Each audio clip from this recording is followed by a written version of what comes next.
Assalamualaikum warahmatullahi wabarakatuh. Kami dari kelompok 1 yang beranggotakan saya sendiri, Tiara Naprindiani, dan teman saya, Fandu dan Al-Habib. Di sini kami akan menjelaskan tentang tahapan praproduksi sebuah program acara. Yang pertama, pengertian radio. Radio atau lebih tepatnya siaran radio merupakan salah satu jenis media massa, yaitu sarana atau saluran komunikasi massa. Pengertian radio menurut Ensiklopedia Indonesia yaitu penyampaian informasi dengan pemanfaatan gelombang elektromagnetik bebas. Sedangkan istilah radio siaran atau siaran radio berasal dari kata radio broadcast. Ada 3 faktor yang pendukung radio. Yang pertama, radio siaran bersifat langsung. Makna langsung sebagai sifat radio siaran adalah bahwa suatu pesan yang akan disiarkan dapat dilakukan tanpa proses yang rumit. Menyampaikan pesan lebih efektif dan efisien melalui radio karena langsung tertuju ke rumah-rumah dan langsung disampaikan melalui mikrofon. Yang kedua, radio tidak mengenal jarak dan rintangan. Bagi radio, tidak ada jarak waktu. Begitu suatu pesan diucapkan oleh seorang penyiar atau operator, pada saat itu juga dapat diterima oleh khalayak. B. Acuan dasar siaran. Ada 5 acuan dasar siaran yang sangat penting dalam radio, di mana hal ini sangat penting dalam merencanakan, memproduksi, dan menyiarkan suatu acara bagaimanapun bentuk dan sifatnya. 5 acuan dasar yang sangat penting yaitu ide, pengisi acara, peralatan, satuan kerja produksi, dan pendengar. Kelima acuan ini satu sama lain tidak dapat dipisahkan, akan saling terkait dengan yang lainnya dan saling melengkapi agar hasilnya begitu lebih baik. Yang pertama tadi ada ide. Ide merupakan sebuah rencana di mana pada rencana tersebut akan disusun pesan-pesan yang akan disampaikan pada komunikan atau pendengar melalui medium radio dengan tujuan tertentu. Yang kedua, pengisi acara. Pengisi acara terdiri dari penyiar, bintang tamu, artis, seorang tokoh atau seorang pakar, ulama, dan sebagainya yang memiliki kemampuan tertentu dalam bidangnya untuk tampil dalam sebuah acara siaran. Yang ketiga, peralatan. Setidaknya sebuah studio harus dilengkapi dengan berbagai perlengkapan, misalnya seperangkat mixer audio, player audio, atau speaker, turntable, earphone, mikrofon, komputer, monitor, dan alat komunikasi yang dapat berhubungan dengan operator room. Dan yang terakhir yaitu pendengar. Mereka adalah sasaran dari setiap acara yang disiarkan, dan mereka merupakan faktor yang ikut menentukan berhasil atau tidaknya acara yang telah disiarkan. Baik, selanjutnya akan dijelaskan oleh Al-Habib. Baik, terima kasih. Saya akan melanjutkan dari poin ketiga, yaitu ada proses produksi radio. Jadi peradaban manusia terus berkembang seiring perkembangan zaman dan perkembangan media serta teknologi. Terkadang seperti radikal karena lompatan teknologi yang demikian pesat. Ada 4 tahapan peradaban manusia. Yang pertama yaitu ada masyarakat pre-agraris. Masyarakat yang hidup dalam sebuah kelompok kecil yang mata pencariannya dengan berburu binatang dan bercocok tanam. Budaya mereka tergantung pada kata-kata untuk mengirimkan ide-ide di antara mereka sendiri dan antar generasi. Tokoh-tokoh masyarakat seperti dukun dan pendongeng menjadi penyebar informasi. Bahkan karya-karya mereka masih dikenal hingga saat ini dalam cerita rakyat, seperti Odisi dan sebagainya. Kedua itu ada masyarakat agraris. Masyarakat yang mengandalkan sumber daya alam untuk kehidupan. Umumnya mereka dalam bekerja tidak membutuhkan keterampilan. Secara teknologi, peralatan yang dipakai untuk bekerja umumnya masih manual. Sektor produksi dalam masyarakat agraris seperti bidang pertanian, pertambangan, perikanan, dan peternakan. Yang ketiga yaitu ada masyarakat industri, yaitu masyarakat yang dimulai dari Inggris pada abad ke-18 yang ditandai oleh perubahan sangat cepat dalam teknologi dan pembuatan barang-barang setelah ditemukannya mesin uap yang nampaknya telah mengubah proses dan cara kerja manusia. Dalam masyarakat industri, modal menjadi kekuatan utama untuk menunjang pekerjaan. Dibutuhkan skill khusus seperti ahli mesin dan lain-lain. Model produksi di bidang ekonomi seperti produksi, distribusi barang, konstruksi berat, dan sebagainya. Yang keempat itu ada masyarakat informasi. Dalam masyarakat informasi, Sumber daya yang diolah adalah informasi, yakni berupa transmisi data dan komputer. Sumber daya yang dibutuhkan dalam era ini adalah pengetahuan, sehingga membutuhkan sumber daya. Ya, masyarakat informasi membutuhkan teknologi cerdas dengan menerapkan ilmu pengetahuan dan teknologi. Model produksi di bidang ekonomi pada era ini seperti transportasi, perdagangan, asuransi, realisasi, kesehatan, pendidikan, riset, pemerintah, dan lain sebagainya. Masyarakat informasi juga sering dianggap sebagai penerus masyarakat industri atau disebut masyarakat pasca industri. Masyarakat pengetahuan, masyarakat telematika, masyarakat jaringan. Penanda dari era ini adalah adanya perubahan yang sangat cepat di bidang teknologi, informasi, ekonomi, budaya, dan sebagainya. Baiklah, selanjutnya akan dibacakan oleh Fandu. Baiklah, saya akan menjelaskan materi selanjutnya, yaitu materi keempat tentang tahapan praproduksi siaran radio. Nah, tahapan praproduksi siaran radio ini merupakan proses awal dari seluruh kegiatan produksi program siaran. Karena itu, tahapan ini merupakan tahapan planning production. Bermula dari timbulnya ide atau gagasan, dan berpijak dari ide atau gagasan inilah produser mulai melakukan berbagai kegiatan untuk mengumpulkan berbagai data yang diperlukan sebagai bahan pengembangan ide atau gagasan tersebut.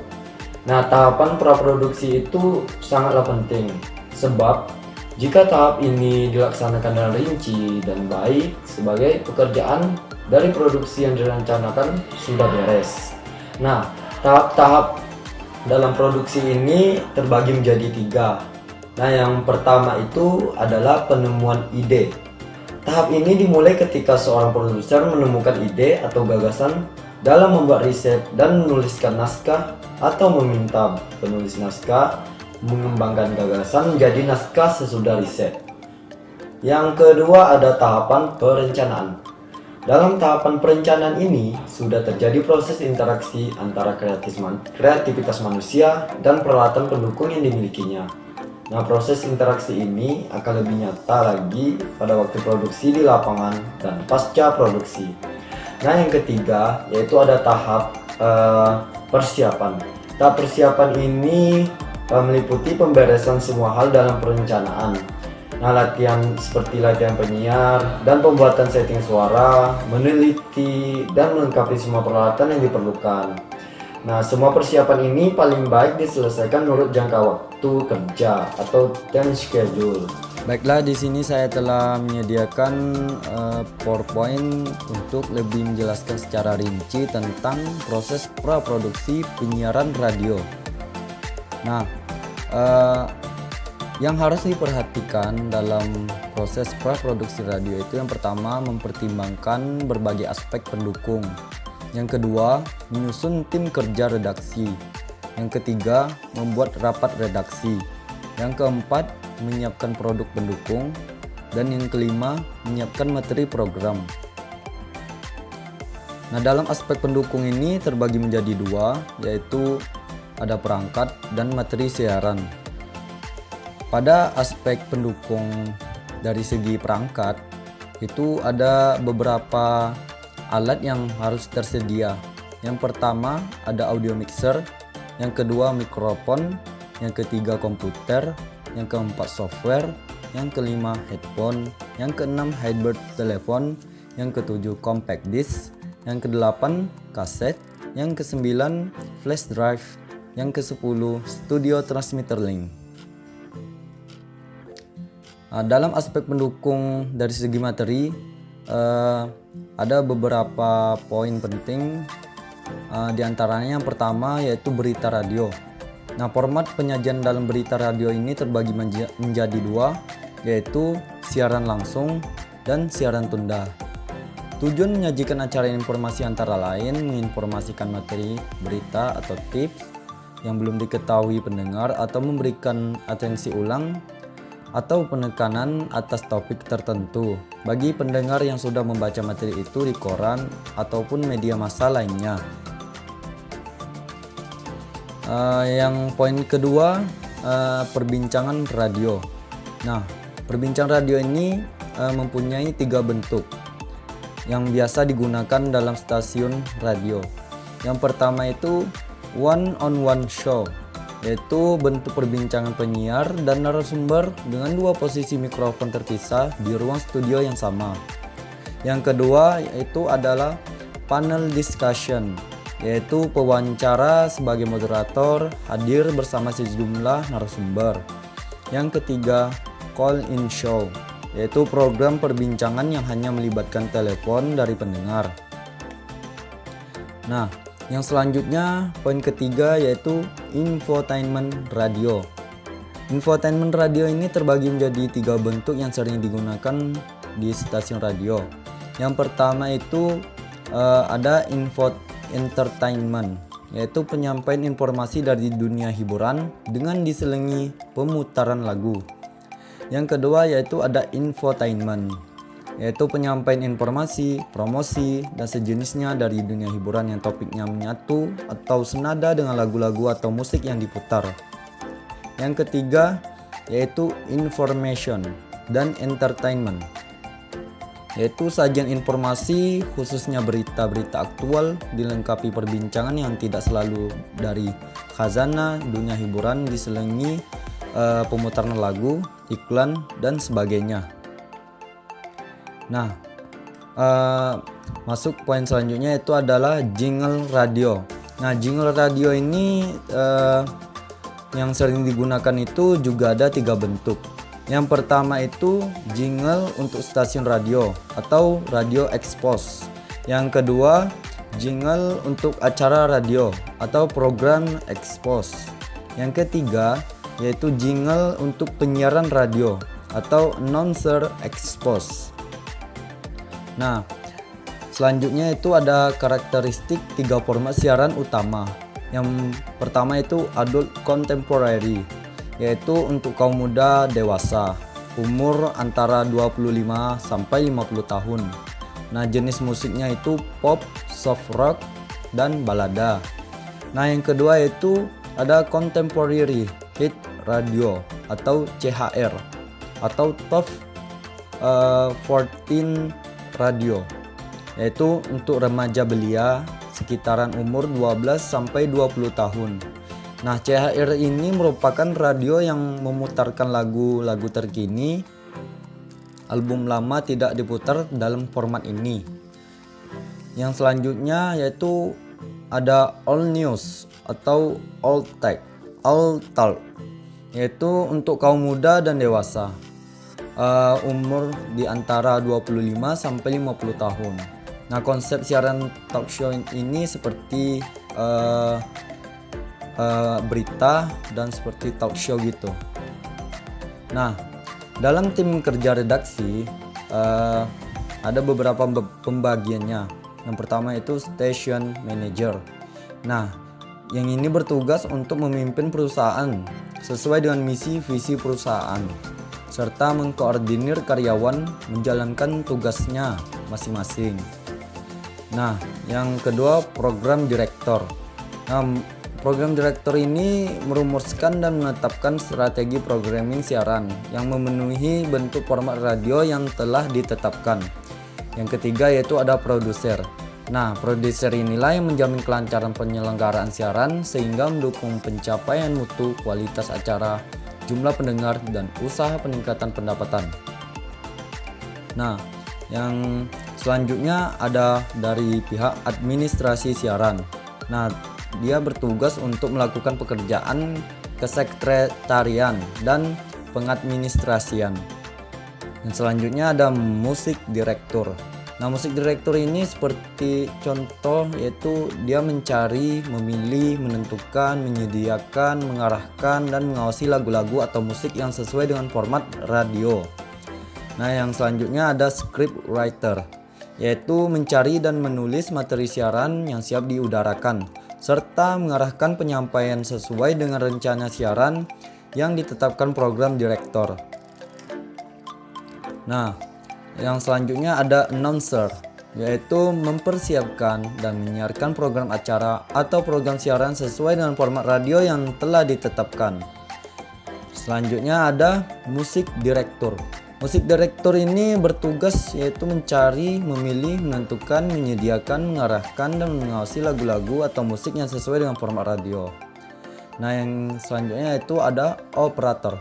Nah, operator ini bertugas untuk mengoperasikan dan melakukan perawatan ringan atas peralatan studio siaran dan perangkat siaran luar untuk mendukung kelancaran. Nah, ada finance and administration. Nah, tugasnya itu adalah menyediakan informasi yang akurat dan mutakhir mengenai space iklan yang tersedia, serta membuat bukti siar iklan yang dilakukan secara cermat dan tepat. Yang selanjutnya ada marketing manager.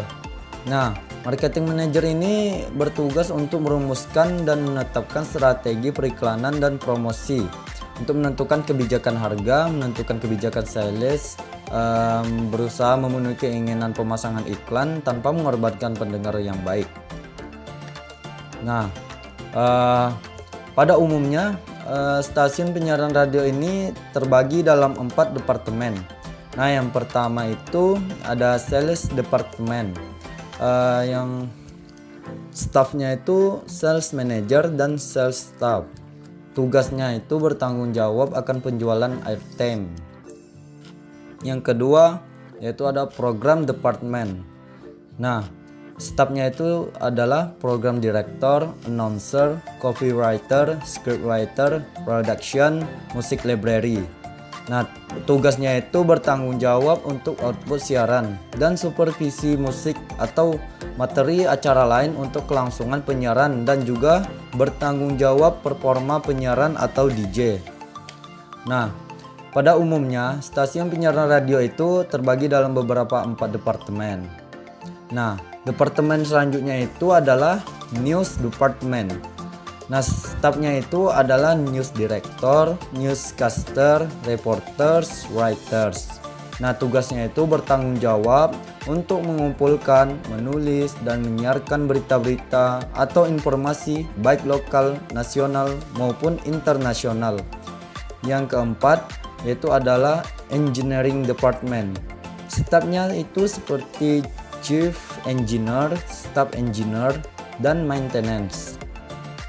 Tugasnya itu bertanggung jawab untuk menjaga stasiun penyiaran radio mengudara dan memelihara keseluruhan peralatan penyiaran yang dimiliki oleh stasiun. Nah, selanjutnya ada produk pendukung. Nah, produk pendukung ini memiliki beberapa bagian. Yang pertama yaitu ada musik, yang kedua berita atau informasi, yang ketiga gaya siaran, yang keempat public affairs atau interaksi audiens, yang kelima weathers atau traffic, yang keenam spot atau promo dan komersial, yang ketujuh ada kontes dan promosi, yang kedelapan yaitu jingle. Nah, selanjutnya membuat rapat redaksi. Poinnya ada 3. Yang pertama itu suatu kegiatan merencanakan muatan isi dari sebuah penerbitan dan penyiaran yang dibahas secara matang, selektif, dan terkoordinasi secara baik. Niscaya pasti akan membuahkan hasil tersebut menjadi enak didengar. Yang kedua, hanya sebuah media atau radio yang punya ciri khas seperti dalam bersikap, memiliki karakter dan kepribadian yang kuat dan jelas, maka kehadirannya akan senantiasa dinantikan oleh para pembaca atau pendengar fanatiknya. Yang ketiga yaitu rapat perencanaan yang dimaksudkan untuk mencari, mengumpulkan, dan menggali ide-ide dari berbagai usulan dalam rapat perencanaan sebagai bank ide atau bank ide. Nah, membuat rapat redaksi harian. Nah, ada 5 tahapan yang telah saya rangkum. Yang pertama itu rapat perencanaan untuk sebuah program harian dapat dilakukan tiap hari kerja. Yang kemudian diikuti rapat penugasan, rapat budgeting dan evaluasi. Yang kedua yaitu pola kerja harian, menganut pola peristiwa. Yang ketiga, sistem dan pola kerjanya sangat tergantung pada kecepatan waktu menyajikan peristiwa. Yang keempat yaitu semakin cepat berita sampai ke khalayak, semakin punya nilai besar.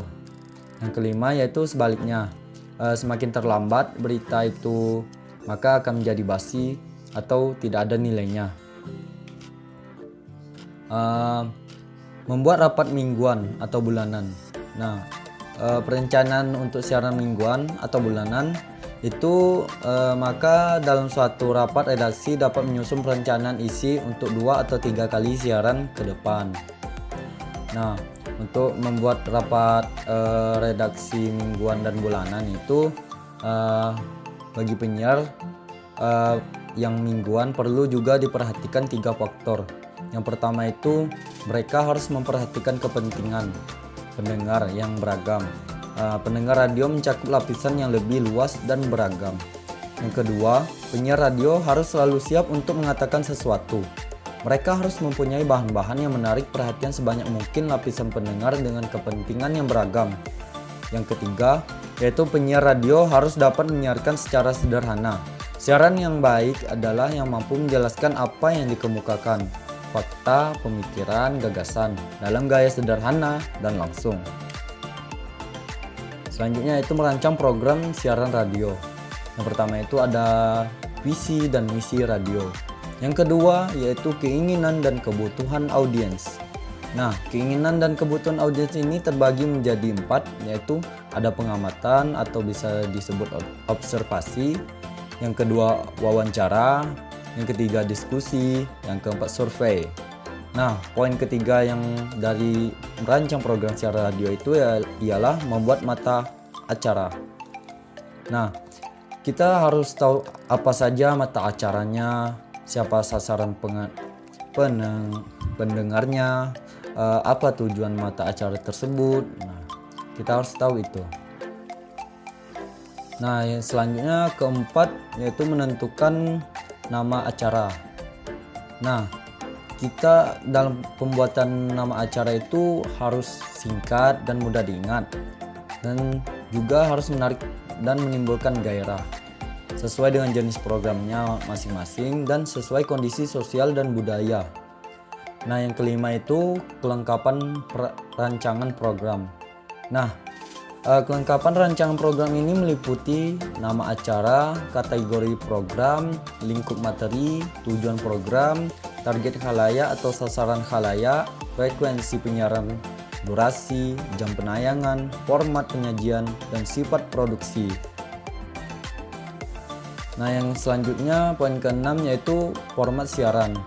6 kategori format siaran menurut KPI yaitu umum, berita, musik, dakwah, olahraga, dan lainnya. Yang ketujuh yaitu ada kategori acara.